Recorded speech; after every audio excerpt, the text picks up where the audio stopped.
ಈ ತಿಂಗಳ 29ರಂದು ಬೆಳಗ್ಗೆ 11:30 ಗಂಟೆಗೆ ಪ್ರತಿ ವರ್ಷದಂತೆ ಈ ವರ್ಷವೂ ಸಹ ವೈಭವದ ಜಗನ್ನಾಥ ರಥಯಾತ್ರೆ ಹಮ್ಮಿಕೊಳ್ಳಲಾಗಿದೆ ಎಂದು ರಥಯಾತ್ರೆ ಉತ್ಸವ ಸಮಿತಿಯ ಗೌರವಾಧ್ಯಕ್ಷರಾದ ರಾಮಕೃಷ್ಣ ಸಾಳೆಯವರು ಮಾತನಾಡಿ ತಿಳಿಸಿದ್ದಾರೆ. ಕರೆದ ಸುದ್ದಿಗೋಷ್ಠಿ ಉದ್ದೇಶಿಸಿ ಮಾತನಾಡಿದ ಅವರು, ಚಾರಧಾಮಗಳಲ್ಲಿ ಒಂದಾದ 800 ವರ್ಷಗಳ ಹಿಂದೆ ಇತಿಹಾಸ ಇರುವ ಒಡಿಶಾ ರಾಜ್ಯದ ಪುರಿ ನಗರದಲ್ಲಿ ವಿಷ್ಣುವಿನ ಅವತಾರ ಮತ್ತು ಶ್ರೀಕೃಷ್ಣನಿಗೆ ಸಮರ್ಪಿತವಾದ ಶ್ರೀ ಜಗನ್ನಾಥ ಮಂದಿರ ಇದೆ. ಇದರ ರಥಯಾತ್ರೆ ದೂರದ ದೇಶದಾದ್ಯಂತ ಜನರು ಸೇರುತ್ತಾರೆ.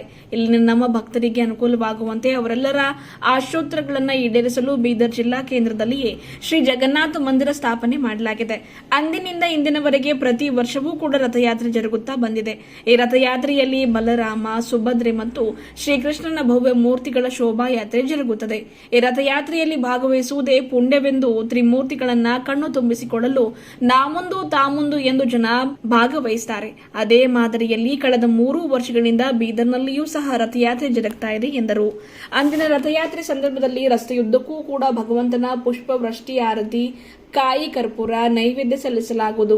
ಅಲ್ಲಲ್ಲಿ ಹಲವಾರು ಕಡೆ ಗಣಿದ ಭಕ್ತ ಸಮೂಹಕ್ಕೆ ನೀರು, ಪಾನಕ, ಅಲ್ಪಾಹಾರ, ಹಣ್ಣುಗಳನ್ನು ವಿತರಿಸುವುದು ತೀರಾ ಸಾಮಾನ್ಯವಾಗಿದೆ ಎಂದು ತಿಳಿಸಿದರು. ಭಕ್ತಿ ಭಾವದಿಂದ ಹಾಗೂ ಸಾಂಸ್ಕೃತಿಕ ವೈಭವದೊಂದಿಗೆ ಆಚರಿಸಲಾಗುತ್ತಿರುವ ಈ ಪವಿತ್ರ ರಥಯಾತ್ರೆ ಶ್ರೀ ಲಕ್ಷ್ಮೀ ಸತ್ಯನಾರಾಯಣ ದೇವಸ್ಥಾನ, ಗೋಶಾಲೆ, ರಾಂಪುರೆ ಕಾಲೋನಿ, ಮನ್ನಳ್ಳಿ ರಸ್ತೆಯಿಂದ ಬೆಳಗ್ಗೆ 11:30ಕ್ಕೆ ಪ್ರಾರಂಭವಾಗಲಿದೆ. ಕಾರ್ಯಕ್ರಮವು ಮೊದಲಿಗೆ ಶ್ರೀ ಲಕ್ಷ್ಮೀ ಸತ್ಯನಾರಾಯಣ ಪೂಜೆಯಿಂದ ಪ್ರಾರಂಭವಾಗ್ತಾ ಇದ್ದು, ನಂತರ ಪಾರಂಪರಿಕ ರಥ ಪೂಜೆ, ಗೋ ಪೂಜೆ ನೆರವೇರಲಿದೆ. ಉತ್ತರ ಪ್ರದೇಶದ ಇಸ್ಕಾನ್ ವೃಂದಾವನದ ಭಕ್ತಿ ಕಿಂಕರ ದಾಮೋದರ ಗೋಸ್ವಾಮಿ ಮುಖ್ಯ ಅತಿಥಿಯಾಗಿ ಭಾಗವಹಿಸಲಿದ್ದಾರೆ. ಬೀದರ್ ದಕ್ಷಿಣ ಕ್ಷೇತ್ರದ ಶಾಸಕ ಡಾ ಶೈಲೇಂದ್ರ ಬೆಲ್ದಾಳೆ ಗೌರವ ಅತಿಥಿಗಳಾಗಿ ಪಾಲ್ಗೊಳ್ಳಲಿದ್ದಾರೆ. ರಥಯಾತ್ರೆ ಸಮಿತಿ ಅಧ್ಯಕ್ಷ ಸೋಮಶೇಖರ್ ಪಾಟೀಲ್ ಗಾದ್ಗೆ ಅಧ್ಯಕ್ಷತೆ ವಹಿಸುವರು. ಶ್ರೀ ಲಕ್ಷ್ಮೀ ಸತ್ಯನಾರಾಯಣ ದೇವಸ್ಥಾನ ಅಧ್ಯಕ್ಷ ಪ್ರಭಾಕರ್ ಮೈಲಾಪುರಿ ಸೇರಿದಂತೆ ಇತರರು ಕಾರ್ಯಕ್ರಮದಲ್ಲಿ ವಿವಿಧ ಸಮಿತಿ ಸದಸ್ಯರು, ಧಾರ್ಮಿಕ ಮುಖಂಡರು ಹಾಗೂ ಗಣ್ಯರು ಪಾಲ್ಗೊಳ್ಳಲಿದ್ದಾರೆ. ಇದು ಸಾವಿರಾರು ಭಕ್ತರನ್ನು ಆಕರ್ಷಿಸುವ ಪವಿತ್ರ ಯಾತ್ರೆಯಾಗಿದ್ದು, ಪುರುಷರು, ಮಹಿಳೆಯರು ಮತ್ತು ಮಕ್ಕಳು ಸಕ್ರಿಯವಾಗಿ ಭಾಗವಹಿಸಲಿದ್ದಾರೆ. ತೆಲಂಗಾಣ, ಮಹಾರಾಷ್ಟ್ರ ಸೇರಿದಂತೆ ಹತ್ತಿರದ ರಾಜ್ಯಗಳಿಂದ ಮತ್ತು ವಿವಿಧ ನಗರಗಳಿಂದ ಭಕ್ತರು ಬರುವ ನಿರೀಕ್ಷೆ ಇದೆ. ಯಾತ್ರೆಯ ಅವಧಿಯಲ್ಲಿ ಭಕ್ತರು ಹರೇ ಕೃಷ್ಣ ಮಹಾಮಂತ್ರ, ಭಜನೆಗಳು, ಕೀರ್ತನೆಗಳು ಹಾಗೂ ಸಾಂಸ್ಕೃತಿಕ ನೃತ್ಯಗಳೊಂದಿಗೆ ಭಕ್ತಿ ಸಾರುವರು. ಇದು ನಮ್ಮ ಹಿಂದೂ ಪರಂಪರೆಯ ವೈಭವವನ್ನು ಪ್ರತಿಬಿಂಬಿಸುತ್ತದೆ ಎಂದು ಸಾಳೆಯವರು ಮಾತನಾಡಿ ತಿಳಿಸಿದರು. ಕಾರ್ಯಕ್ರಮದ ಆಯೋಜಕರಾದ ವೀರಶೆಟ್ಟಿ ಮಣಗೆ, ರಥಯಾತ್ರೆಯ ಆಯೋಜಕರಾದ ಶಿವರಾಮ ಜೋಶಿ, ಸೋಮಶೇಖರ್ ಪಾಟೀಲ್ ಗಾದ್ಗೆ ಅವರು ಮಾತನಾಡಿದರು. ಈ ಸಂದರ್ಭದಲ್ಲಿ ರಾಜ್ಕುಮಾರ್ ಹಳ್ಳೆ, ಡಾ ನಿಲೇಶ್ ದೇಶಮುಖ್, ಸುನೀಲ್ ಶರ್ಮಾ ಸೇರಿದಂತೆ ಇನ್ನಿತರರು ಇದ್ದರು. ಬೀದರ್ ನಗರದಲ್ಲಿ ಸ್ಥಾಪಿತವಾಗಿದೆ. ಸುಮಾರು 800 ವರ್ಷಗಳಲ್ಲಿ ಹಿಂದೆ ಚಾರಧಾಮಗಳಲ್ಲಿ ಒಂದಾದಂಥ ಜಗನ್ನಾಥಪುರಿ ದೇವಸ್ಥಾನ ಇದೆ. ಅದರದೇ ಒಂದು ಶಾಖೆ ಅಂತ ಅಲ್ಲದೇ ಇದ್ದರೂ ಇಲ್ಲಿ ಜಗನ್ನಾಥನನ್ನು ನಾವು ತಂದು ಬೀದರ್ ಜಿಲ್ಲೆಯ ಕೆಲವು ಸಂಸ್ಥೆಗಳು ಕೂಡಿ ಇಲ್ಲಿ ತರಿಸಿ ದೇವಸ್ಥಾನವನ್ನು ಸ್ಥಾಪನೆ ಮಾಡಿದ್ದಾರೆ. ಇಂಥ ರಥಯಾತ್ರೆಯನ್ನು ಇಲ್ಲಿ ನಾವು ಪ್ರತಿ ವರ್ಷ ಮಾಡ್ತಾ ಬರ್ತಾ ಇದ್ದೇವೆ. ಅಂಥ ಒಂದು ರಥಯಾತ್ರೆ ಈ ಸಲ 29ನೇ ಜೂನ್ ಅಂದರೆ ಈಗ ಬರುವ ರವಿವಾರ ರಥಯಾತ್ರೆ ಜರುಗಲಿದೆ. ಎಂದಿನಂತೆ ರಥಯಾತ್ರೆ ಶ್ರೀ ಲಕ್ಷ್ಮೀ ಸತ್ಯನಾರಾಯಣ ಮಂದಿರದಿಂದ 11:30 ಗಂಟೆಗೆ ಪ್ರಾರಂಭ ಆಗ್ತದೆ. ಅಲ್ಲಿಂದ ನೇರವಾಗಿ ಮನ್ನಳ್ಳಿ ರಸ್ತೆಗೆ ಜೋಡಣೆಯಾಗಿ ಬೊಮ್ಮಗೊಂಡೇಶ್ವರ ವೃತ್ತ, ಬಸವೇಶ್ವರ ವೃತ್ತ ಮತ್ತು ಅಂಬೇಡ್ಕರ್ ವೃತ್ತದವರೆಗೆ ಹಾಗೆ ಬಂದು ಚಿಕ್ಕಪೇಟ್ ವರ್ತುಲ ರಸ್ತೆವರೆಗೆ ಹೋಗಿ ಅಲ್ಲಿಂದ ಬಲಕ್ಕೆ ತಿರುಗಿ ದೇವಸ್ಥಾನವನ್ನು ಸೇರ್ತಾರೆ. ಇದು ಸಾಯಂಕಾಲ 6:30ವರೆಗೆ ಸೇರುವ ನಿರೀಕ್ಷೆ ಇದೆ. ಪ್ರತಿ ವರ್ಷ ಬಹಳ ವಿಜೃಂಭಣೆಯಿಂದ ಆಚರಿಸುತ್ತಿರುವಂತಹ ಈ ಕಾರ್ಯಕ್ರಮದಲ್ಲಿ ಬಹಳಷ್ಟು ಭಕ್ತಾದಿಗಳು ಬಂದು ಭಾಗವಹಿಸ್ತಾರೆ. ಇಲ್ಲಿ ಆ ಸತ್ಯನಾರಾಯಣ ಮಂದಿರದಲ್ಲಿ ದೇವರ ಪೂಜೆ ಆಗ್ತದೆ. ಪೂಜೆ ಆದಮೇಲೆ ಅಲಂಕೃತವಾದಂಥ ರಥದಲ್ಲಿ ಆ 3 ಮೂರ್ತಿಗಳು ಇರ್ತವೆ. ಒಂದು ಬಲರಾಮ ಮತ್ತು ಸುಭದ್ರೆ, ಶ್ರೀಕೃಷ್ಣ. ಇವು 3 ಮೂರ್ತಿಗಳನ್ನು ದೇವಸ್ಥಾನ ಆವರಣದಲ್ಲಿ ರಥವನ್ನು ಹತ್ತಿಸಿ ಅಲ್ಲಿಂದ ಮೆರವಣಿಗೆ ಸ್ಟಾರ್ಟ್ ಆಗ್ತವೆ. ಆದ ರಥದ ಚಾಲನೆಯನ್ನು ಶ್ರೀ ಭಕ್ತ ಕಿಂಕರ ದಾಮೋದರ ಗೋಸ್ವಾಮಿ ಇವರು ಇಸ್ಕಾನ್ ವೃಂದಾವನ ಉತ್ತರ ಪ್ರದೇಶದವರು ಬಂದು ಚಾಲನೆಯನ್ನು ನೀಡಲಿದ್ದಾರೆ. ಅಂಥ ಚಾಲನೆಯಾದಂಥ ಒಂದು ರಥಯಾತ್ರೆ ಈ ಎಲ್ಲ ಪಥಗಳನ್ನು ತಿರುಗುತ್ತಾ ಇರ್ತದೆ. ರಥ ತಿರುಗುವಾಗ ರಸ್ತೆಯುದ್ದಕ್ಕೂ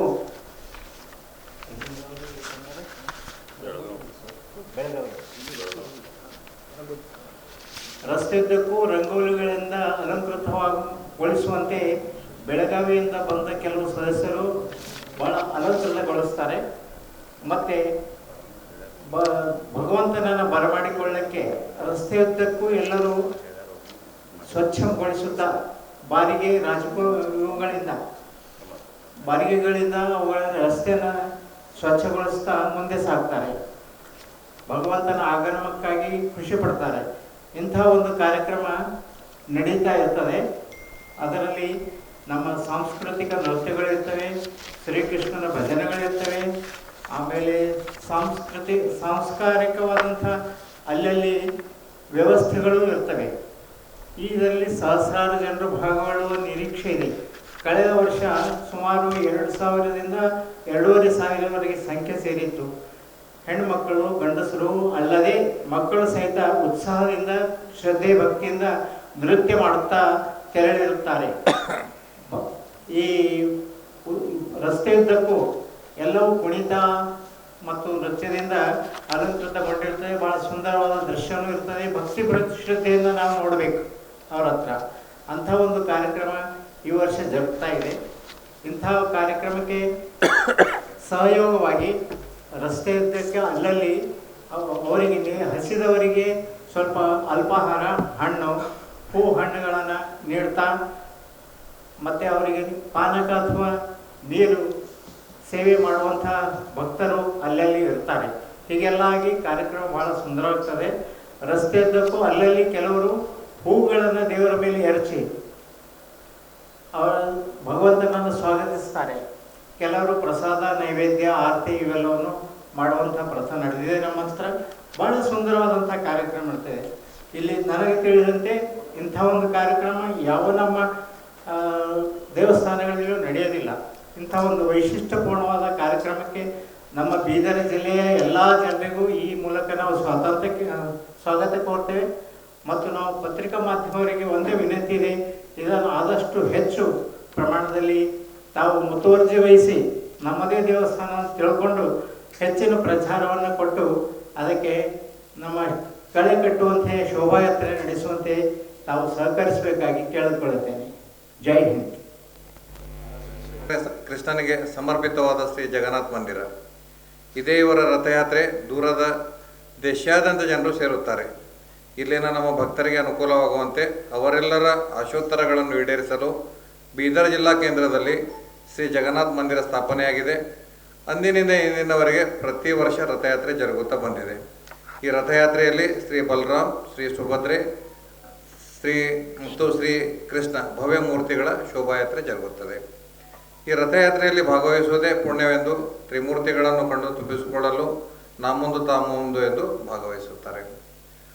ರಸ್ತೆಯುದ್ದಕ್ಕೂ ಭಗವಂತನ ಪುಷ್ಪವೃಷ್ಟಿ, ಆರತಿ, ಕಾಯಿ ಕರ್ಪೂರ ನೈವೇದ್ಯ ಸಲ್ಲಿಸಲಾಗುತ್ತದೆ. ಅಲ್ಲಲ್ಲಿ ಹಲವಾರು ಕಡೆ ಗಣ್ಯ ಭಕ್ತ ಸಮೂಹಕ್ಕೆ ನೀರು, ಪಾನಕ, ಅಲ್ಪಾಹಾರ, ಹಣ್ಣುಗಳನ್ನು ವಿತರಿಸುವುದು ತೀರ ಸಾಮಾನ್ಯವಾಗಿದೆ.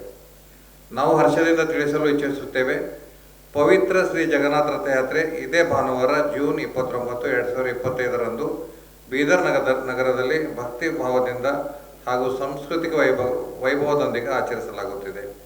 ಈ ಪವಿತ್ರ ಯಾತ್ರೆ ಶ್ರೀ ಲಕ್ಷ್ಮೀನಾರಾಯಣ ದೇವಸ್ಥಾನ, ಗೋಶಾಲೆ, ರಾಂಪುರ್ ಕಾಲೋನಿ, ಮನ್ನಳ್ಳಿ ರಸ್ತೆಯಿಂದ ಬೆಳಿಗ್ಗೆ 11:30ಕ್ಕೆ ಪ್ರಾರಂಭವಾಗಲಿದೆ. ಕಾರ್ಯಕ್ರಮವು ಮೊದಲಿಗೆ ಶ್ರೀ ಲಕ್ಷ್ಮೀ ಸತ್ಯನಾರಾಯಣ ಪೂಜೆಯಿಂದ ಪ್ರಾರಂಭವಾಗುತ್ತಿದ್ದು, ನಂತರ ಪಾರಂಪರಿಕ ಜೀಜಾ ಪೂಜೆ, ರಥ ಪೂಜೆ ಮತ್ತು ಗೋಪೂಜೆ ನೆರವೇರಲಿದೆ. ಮುಖ್ಯ ಅತಿಥಿಗಳಾಗಿ ಶ್ರೀ ಭಕ್ತಿ ಕಿಂಕರ್ ದಾಮೋದರ್ ಗೋಸ್ವಾಮಿ ಪ್ರಭುಜಿ, ಇಸ್ಕಾನ್ ವೃಂದಾವನ್, ಉತ್ತರ ಪ್ರದೇಶದಿಂದ ಆಗಮಿಸ್ತಾ ಇದ್ದಾರೆ. ಡಾಕ್ಟರ್ ಶೈಲೇಂದ್ರ ಬೆಲ್ದಾಡೆ, ಗೌರವಾನ್ವಿತ ಶಾಸಕರು ಬೀದರ್, ಅವರು ಈ ಕಾರ್ಯಕ್ರಮದಲ್ಲಿ ಭಾಗವಹಿಸ್ತಾ ಇದ್ದಾರೆ. ಸೋಮಶೇಖರ್ ಪಾಟೀಲ್ ಅಧ್ಯಕ್ಷರು, ರಥಯಾತ್ರೆಯ ಸಮಿತಿಯ ಅಧ್ಯಕ್ಷರಿದ್ದಾರೆ. ರಾಮಕೃಷ್ಣ ಸಾಳೆಯವರು ಗೌರವಾಧ್ಯಕ್ಷರಿದ್ದಾರೆ ಈ ಸಮಿತಿಗೆ. ನಾನು ವೀರಶೆಟ್ಟಿ ಮಣಿಗೆ ಉತ್ಸವ ಸಮಿತಿ ಅಧ್ಯಕ್ಷ ಇದ್ದೀನಿ. ಶ್ರೀ ಪ್ರಭಾಕರ್ ಮೈಲಾಪುರಜಿ ಅಧ್ಯಕ್ಷ, ಶ್ರೀ ಲಕ್ಷ್ಮೀ ಸತ್ಯನಾರಾಯಣ ದೇವಸ್ಥಾನ. ಈ ಕಾರ್ಯಕ್ರಮದಲ್ಲಿ ವಿವಿಧ ಸಮಿತಿಯ ಸದಸ್ಯರು, ಧಾರ್ಮಿಕ ಮುಖಂಡರು ಹಾಗೂ ಗಣ್ಯರು ಪಾಲ್ಗೊಳ್ಳಲಿದ್ದಾರೆ. ಭಕ್ತರ ಭಾಗವಹಿಸುವಿಕೆ ಇದು ಸಾವಿರಾರು ಭಕ್ತರನ್ನು ಆಕರ್ಷಿಸುವ ಪವಿತ್ರ ಯಾತ್ರೆಯಾಗಿದ್ದು, ಪುರುಷರು, ಮಹಿಳೆಯರು ಮತ್ತು ಮಕ್ಕಳು ಸಕ್ರಿಯವಾಗಿ ಭಾಗವಹಿಸಲಿದ್ದಾರೆ. ತೆಲಂಗಾಣ, ಮಹಾರಾಷ್ಟ್ರ ಸೇರಿದಂತೆ ಹತ್ತಿರದ ರಾಜ್ಯಗಳಿಂದ ಮತ್ತು ವಿವಿಧ ನಗರಗಳಿಂದ ಭಕ್ತರು ಬರುವ ನಿರೀಕ್ಷೆ ಇದೆ. ಈ ಯಾತ್ರೆಯ ಅವಧಿಯಲ್ಲಿ ಭಕ್ತರು ಹರೇಕೃಷ್ಣ ಮಹಾಮಂತ್ರ, ಭಜನೆಗಳು, ಕೀರ್ತನೆಗಳು ಹಾಗೂ ಸಾಂಸ್ಕೃತಿಕ ನೃತ್ಯಗಳೊಂದಿಗೆ ಭಕ್ತಿ ಸಾರುವರು. ಇದು ನಮ್ಮ ಹಿಂದೂ ಪರಂಪರೆಯ ವೈಭವವನ್ನು ಪ್ರತಿಬಿಂಬಿಸುತ್ತದೆ. ವಿಶೇಷ ಆಕರ್ಷಣೆಗಳು: ಬೆಳಗಾವಿಯಿಂದ ಬಂದಿರುವ ಪ್ರಸಿದ್ಧ ರಂಗೋಲಿ ಕಲಾವಿದರು ಮಾರ್ಗವನ್ನು ಅಕ್ಷರಕವಾಗಿ ಚಿತ್ರಗಳಿಂದ ಅಲಂಕರಿಸಲಿದ್ದಾರೆ. ಬೀದರ್ನ ವಿವಿಧ ಸಮುದಾಯಗಳ ಸಹಕಾರದಿಂದ ಪ್ರಸಾದ ಮತ್ತು ಕುಡಿಯುವ ನೀರಿನ ವ್ಯವಸ್ಥೆ ಮಾಡಲಾಗಿದೆ. ಯಾತ್ರೆಯ ನಂತರ ಶ್ರೀ ಜಗನ್ನಾಥ ದೇವಸ್ಥಾನದಲ್ಲಿ ಮಹಾಪ್ರಸಾದ ವಿತರಣೆ ನಡೆಯಲಿದೆ. ರಥಯಾತ್ರೆಯ ಮಾರ್ಗ: ಶ್ರೀ ಲಕ್ಷ್ಮೀ ಸತ್ಯನಾರಾಯಣ ದೇವಸ್ಥಾನ, ರಾಂಪುರೆ ಕಾಲೋನಿ, ಮೈಲೂರು ಕ್ರಾಸ್, ರಾಮ್ ಚೌಕ್, ಬಂಗುಂಡೇಶ್ವರ ವೃತ್ತ, ಬಸವೇಶ್ವರ ವೃತ್ತ, ಅಂಬೇಡ್ಕರ್ ವೃತ್ತ, ನವದಗಿರಿ, ಚಿಕ್ಕಪೇಟೆಯಿಂದ ವರ್ತುಲ ರಸ್ತೆ ಸೇರಿ ಶ್ರೀ ಜಗನ್ನಾಥ ದೇವಸ್ಥಾನ ಯಾತ್ರೆಯು ಸಂಜೆ 6:30ಕ್ಕೆ ಶ್ರೀ ಜಗನ್ನಾಥ ದೇವಸ್ಥಾನದಲ್ಲಿ ಸಮಾರೋಪವಾಗಲಿದೆ. ಎಲ್ಲ ಭಕ್ತರು, ಕುಟುಂಬದವರು ಮತ್ತು ಸಾರ್ವಜನಿಕರು ಈ ಪವಿತ್ರ ಯಾತ್ರೆಯಲ್ಲಿ ಪಾಲ್ಗೊಳ್ಳಲು ಪ್ರೀತಿಪೂರ್ವಕವಾಗಿ ಆಹ್ವಾನಿಸುತ್ತೇವೆ. ಶ್ರೀ ಜಗನ್ನಾಥ ಆಶೀರ್ವಾದವನ್ನು ಪಡೆದುಕೊಳ್ಳಿ. ಇಂಥ ಭವ್ಯ ರಥಯಾತ್ರೆಗೆ ಭಕ್ತಾದಿಗಳು ಹೆಚ್ಚಿನ ಸಂಖ್ಯೆಯಲ್ಲಿ ಭಾಗವಹಿಸಿ ಕೃತಾರ್ಥರಾಗಬೇಕಾಗಿ ಪ್ರಾರ್ಥಿಸುತ್ತೇವೆ. ಹರೇ ಕೃಷ್ಣ, ಜೈ ಜಗನ್ನಾಥ. ಈ ರೀತಿ ನಮ್ಮದು ಕಾರ್ಯಕ್ರಮ ಇದೆ. ಈ ರಥಯಾತ್ರೆ ಇದು 3ನೇ ವರ್ಷ. ಮೊದಲು ಸ್ಥಾಪನೆ ಮಾಡಿದ್ದೆವು, ಹೋದ ವರ್ಷ ರಥಯಾತ್ರೆ ಮಾಡಿದ್ದು. 3ನೇ ವರ್ಷದ ರಥಯಾತ್ರೆ ಇದೆ. ಬೀದರ್ ಟೆಂಪಲ್ಗೆ ಒಂದು ಭವ್ಯವಾದ ಕಾರ್ಯಕ್ರಮ ಇರ್ತದೆ.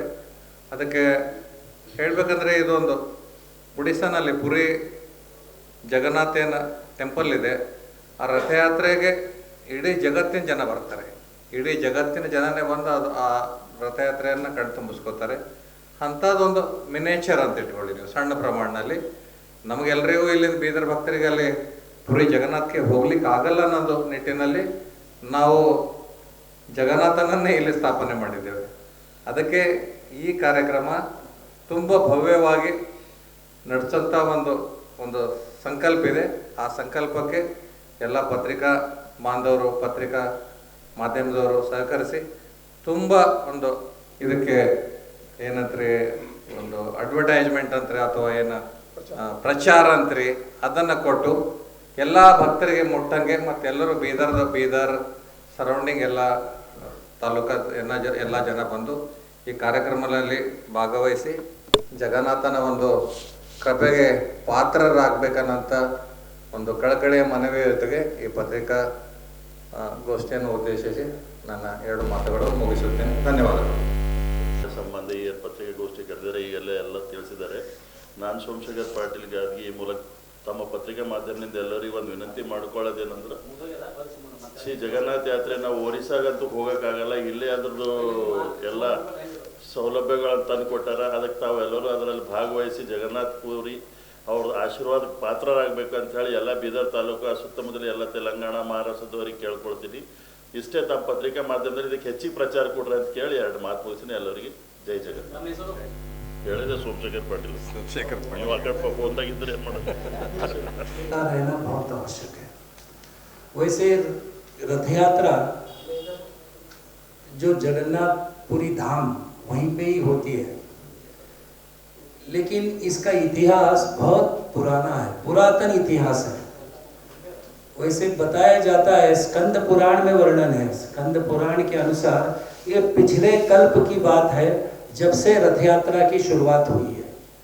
एक कल्प की अवधि होती है 4.32 बिलियन ईयर्स। 4.32 बिलियन ईयर्स आप कन्नड़ में ट्रांसलेट कर लीजिए उसको। तो उतने वर्षों पहले से ही रथ यात्रा पुरी में चल रही है। लेकिन 1968 में पहली बार रथ यात्रा पुरी से बाहर निकलकर दूसरे शहरों में शुरू हो गई। तो इसका पूरा श्रेय इस्कॉन के फाउंडर श्रील प्रभुपाद जी को चले जाता है। तो उनके कृपा से, उनके अथक प्रयत्न से 1968 में पहली बार सैन फ्रांसिस्को अमेरिका में रथ यात्रा की शुरुआत हुई थी। तब से लेकर अब तक रथ यात्रा पूरे विश्व भर में सभी शहरों में, सभी देशों में ये रथ यात्रा हो रही है। तो 1968 से पहले कभी रथ यात्रा पूरी से बाहर नहीं हुई थी, लेकिन ये प्रभुपाद जी की कृपा थी कि जिनकी वजह से आज गली गली में पूरे भारतवर्ष में ही नहीं पूरे विश्व के सभी बड़े बड़े शहरों में भी जगन्नाथ जी अपने रथ के ऊपर ಈ ಜಗನ್ನಾಥ ಟೆಂಪಲ್ದ ಮೇನ್ ಮೂಲ ಪಿಲ್ಲರ್ ಅಂದ್ರೆ ನಮ್ಮ ಶಿವರಾಮ್ ಜೋಶಿ ಅವರು. ಶಿವರಾಮ್ ಜೋಶಿದೇನು ಸಂಕಲ್ಪ ಇದೆ, ಆ ಸಂಕಲ್ಪಕ್ಕೆ ಎಲ್ಲರೂ ಸೆಲೆಕ್ಟ್ ಮಾಡಬೇಕು. ಅವ್ರದೇ ಆದಂತ ಜಾಗ ಕೊಟ್ಟು ಅವ್ರದೇ ಆದಂತ ಬಂದಂತ ಏನ್ ಇನ್ವೆಸ್ಟ್ಮೆಂಟ್ ಇದೆ ಎಲ್ಲ ಇದು ಇದೆ, ಎಲ್ಲ ಆ ಟೆಂಪಲ್ಗೆ ಅವ್ರು ದಾರ ಇರ್ತಾ ಇದ್ದಾರೆ.